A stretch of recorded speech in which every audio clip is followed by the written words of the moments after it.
ලේසි. තොපිට හොඳින් කතා කරලා වැඩක් නැහැ. තොපිට ගෞරවයෙන් කතා කරලා වැඩක් නැහැ. ඈ තෝ කද්දාමනේ. තෝ මගෙන් අහන්නේ ලැට්ටෝ දෙන මම ලැට්ටෝ දන්නේ මම මේ නිවාඩු. මේ සිකුරාදා ඉඳගෙන ඉන්නේ බිරියානි එක එනවා තව ටින්කෙන් අපේ බොසා ගේනවා. එතකන් ඉඳගෙන මම මේ ඉන්නේ. තොපිට මේ කිය. තෝ වාගේ දේසියෝ ඇවිල්ලා මේ රටවල් වල දුක් විඳින එක ගැන පට්ට බැල්ලියේ මම මේ කෑ ගහන්නේ යකෝ. මම දුක් විඳින්නේ නැහැ රට. මං උදේ පැය 2යි හවස පැය 2යි වැඩ කරන්නේ. ඊටු ටිකේ මං පිස්සු කල නිකන් ඉන්නවා. හරිද? තොපි එහෙම නෙමෙයි. තොපිට කණ්ඩ බොණ්ඩ රෙන්න හුකණ්ඩ වේසියන්ට වෙලාවක් නැන්ද තොපිට මම මේකට තෝ වගේ පඳුරු වේසියෝ මඩ ගැහුවා පහුගිය කාලෙම කද්දාම කරලා. තොපි කද්දාමලා තමා. තොපි වලන්නේ හොදන්නේ ලැට්නේ හොදන්නේ මේ ළමයි රැනකොට පුක හොදන්නේ තොපිනේ. මම හොදන්නේ මම කියන්නේ තොපි වෙනුවෙන් මේ පෙනී හිටගෙන මම කෑ ගහන්නේ රටේ අලුත් ආණ්ඩුවක් ඇවිල්ලා තිනවා. ඒ උන්ට හරි කියලා මේ ආණ්ඩුවෙන් හරි මේ රටින එක නවත්තලා රටේ දේවල් හදලා සුවන් රැකියා හදලා මේ ඉන්න ගෑනු දරුවෝ දාලා මිනිහා දාලා ඇවිදින් අඬනවා දොඩනවා කෑ ගහනවා. මට දැන් 500කට එහා කතා කරුවා. අක්කේ ළමයින්ගේ ප්‍රශ්න නැන්දම්මට බාර දීලා අම්මට බාර දීලා අරකට මේකට බාර දීලා දැන් බලා ගන්න බෑ කියනවා. හાર્ට් ඇටැක් ඇවිදින් ප්‍රෙෂර් නැගලා අරකයි මේකයි අක්කේ මං ඇවිදින් මාසෙයි මාස 2යි මාස 3යි මට ලංකාවට යන්න විදියක් නැද්ද කියලා අහනවා. තොපි වාගේ එවුන්ගේ පැත්තට මේ කතා කරන්නේ ලංකාව ටිකක් හරි මේ ගෘහ සේවයට එන එක අඩු කරලා සීමා කරලා තොපිට රටේම ජීවත් වෙන්න පුළුවන් රටක් හදා ගන්න කියලා මම මේ ධර්මයට අනුව දේශපාලනික වශයෙන් නීතිමය වශයෙන් උත් මේ කියවන්නේ නැතුව මේ මට ගන්න හුත්තක් තිබිලා නෙවෙයි ලංකාවෙන් හුත්ති මට ලෝකේ ඕන තරක ජීවත් වෙන්න පුළුවන් මං තනි ගෑණියෙක් මට මොකද තොපි වෙනුවෙන් මේ කතා කරන්නේ තෝ මොකද මේ ඇදින් අහන්නේ අපේ අම්මා වැදුවා අපේ අම්මා නේ තොපේ තාත්තා මාව වැදුවේ තොපේ තාත්තට ජුන්ඩෙක් නෑනේ ඒකින්ද තොපේ තාත්තගේ මේ අහවල් එකෙන් මං එළියට ආවේ ඇයි තොට මොකද තියෙන අමාරුව ගෙන් ආපිය තොපේ තාත්තගෙන් කතා කර තොපිට හොඳින් කියලා වැඩක් නෑ තොපි වෙනුවෙන් යකෝ සත පහක වාසියක් නැතුව මම මේ කතා කරන්නේ YouTube channel එකකවත් මං ගිහින් මට කී දෙනෙක් කියනවද රාලියා ඔයාගේ වටිනා වචන නිකන් කියවන්න එපා ඔයා YouTube එක හදන සල්ලි හම්බ කරගන්න ඔයාට ඩොලර් ගාණක් එනවා මාසෙට ඔය වටිනා වචන ටික කතා කරලා YouTube එක තිබ්බ YouTube එක ඩිලීට් කරපු ගෑණියෙක් යකෝ මම පට්ට පඳුරු බැල්ලි තෝ මට ඇවිල්ලා මොකද්ද මේ කියන්නේ තොපි වාගේ උන් දුක් විඳින එක ගැන මම කොච්චර මේ දුක් කළා කෑ ගහලා කොච්චර ප්‍රශ්න විසඳනවද කාලා බොයිලා නැතුව මම නිදා ගන්න ටයිම් මම මනුස්සේ ගෑණියෙක් මල්ලගෙන ඇඬුවොත් මං ඒ ගෑණිගේ දුක අහගෙන ඉන්න ගෑණියෙක් මම ඒ නිසා තමයි දෙයියෝ මට දීලා තියෙන්නේ මෙහෙම ඉන්න තොට මොනවද දීලා තියෙන්නේ තෝ කිලපට පැහැෙනකම් හුත්ත සුදු වෙනකම් තෝ අරාබිය වලන් හොදනවා මම දැන් තෝ ඇඳගෙන ඉන්න කද්දාම ඇඳුම දැන් තෝක මාරු කරාපිය යකෝ මොකද්ද තෝ මේ කියන්නේ මට හතර මහා නිදානේ පහල වුණා වගේ යකෝ හම්දුලිලා රට ජීවිතේ මට මොකෙන් අඩු වෙලාද මට වැඩ කරන්න බැයි නම් මගේ බොසා මගේ වැඩ කොටස කරනවා මට තියෙන්නේ නිකන් ඉන්න මගේ මයිල් ගහ කර රිදනවා කිව්වොත් සේලයින් එක දීලා ඉන්ජෙක්ෂන් එක ගහලා බුදියාපන් ගිහින් කියනවා. තොපිට තියෙනවද එහෙම? එව්වනේ මේ කතා කරලා තොපිට මම මේ පැහැදිලි කරන්නේ.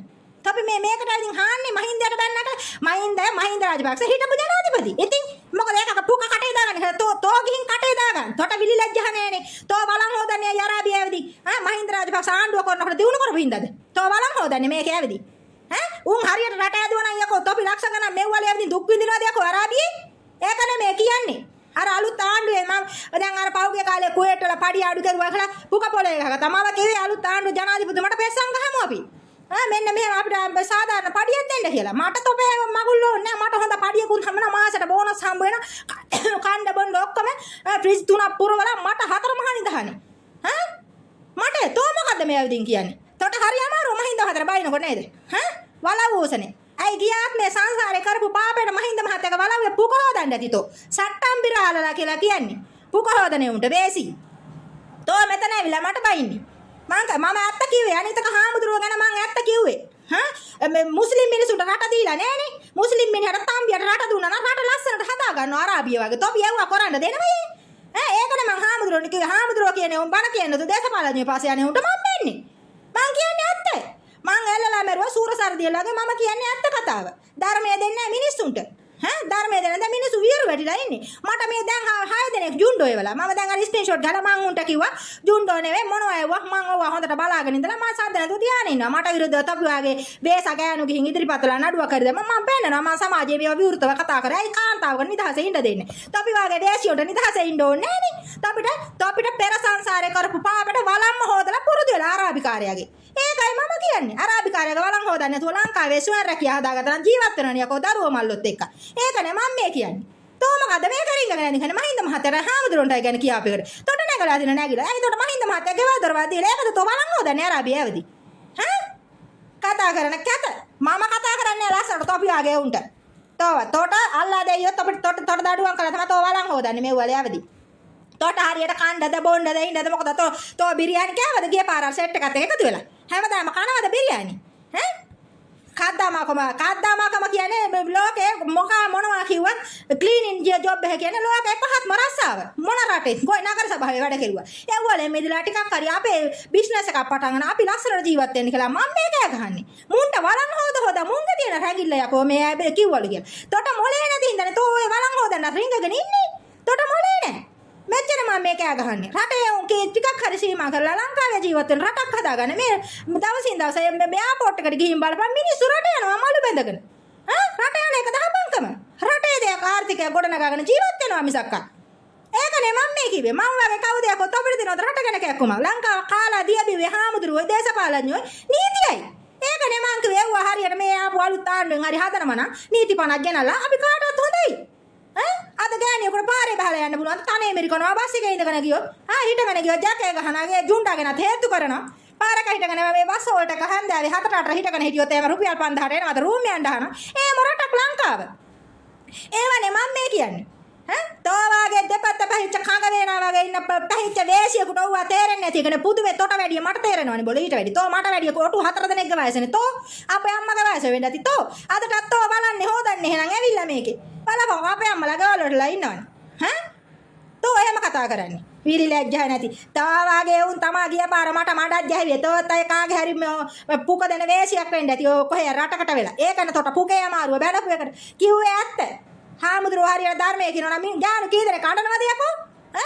මෙච්චර සංසාරේ පව් කරපු ශ්‍රී ලංකාවේ ඉන්නවද? දරුවෝ මාළෝ දාලා මිනිහා දාලා රට ඇවදින් අරාබිය ලක්ෂ කීයක් ගෑණි ඉන්නවද?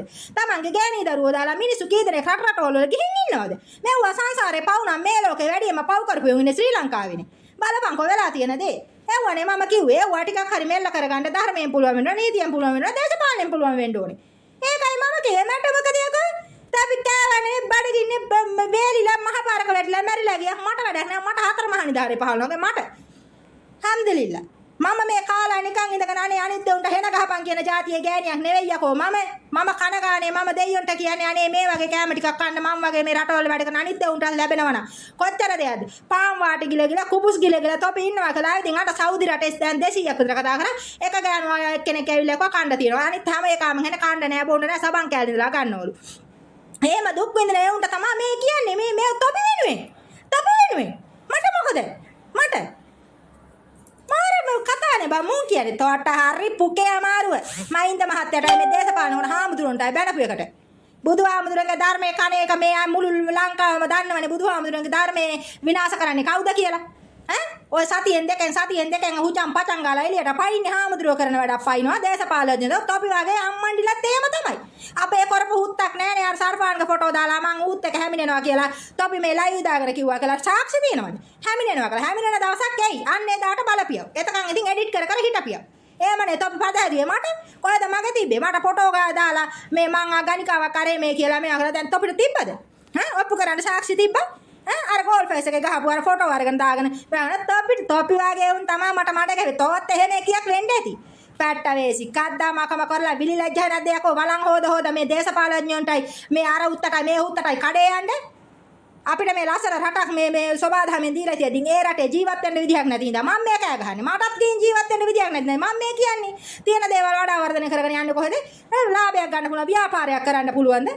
කිසිද රත්තරන් බඩු කඩයක් දාගත්ත ලාභයක් නැහැ අද කාලේ. හතර වටේට බැංකුවට ලෝන් ගහ තමයි මිනිස්සු ඕලු බෙල්ල තල්ල ගහගෙන ඉන්නේ. දැන් ඔය පේනවනේ පාතාලේ උන් අල්ලනකොට මිනිස්සුන්ට වෙලා තියෙන දේ අයියේ.